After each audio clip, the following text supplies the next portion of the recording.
Maanta waxaan hayaa fursadii ganacsi ee ugu weyneed ee qof Soomaaliya uu si bilaash ah ku bixiyo. Sababta fursadan aan sida bilaashka ugu bixinay waxa ay tahay inaan uga faa'iideeyo gabdhaha Soomaaliyeed.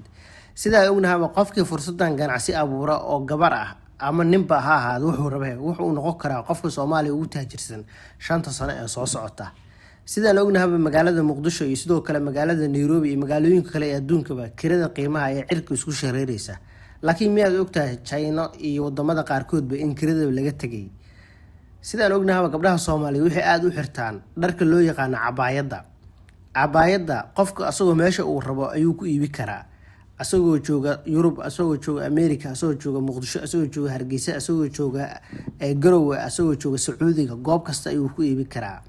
Laakiin miyaad ogtahay haddii qofka dukaan oo magaalada Muqdisho uu ka furo ama meelaha magaalada Muqdisho ugu muhiimsan dadku wax gata ay degan yihiin uu dukaan ku furo bisha waxa uu kiro ku bixi karaa $700 ilaa $1000. taasina suurtagal maahan qof cabaayadaha kaliya iibiyo oo lacagta soo xareeyo.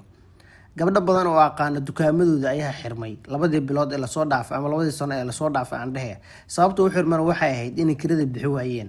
Qiimaha kirada ee $1000 ilaa $700 kor u dhaafaya waa caqabad weyn oo hortaagan ganacsatada gabdhaha Soomaaliyeed ama ganacsiyada ay leeyihiin gabdhaha Soomaaliyeed. Laakiin dhibaato waxa barbar socota in gabdhaha Soomaaliyeed aysan ogeyn sida ugu faa'iideysan karaan fursadaha casriga ah ee ganacsiga online-ka ama digital-ka ah. Maanta waxaan hayaa fursad ganacsi ugu weyn taasoo ah application-ka Abaya House. Gabadhii Soomaaliyeed ama gabdhihii Soomaaliyeed oo sameeya application laga helo dhammaan cabaayadaha oo gabar kasta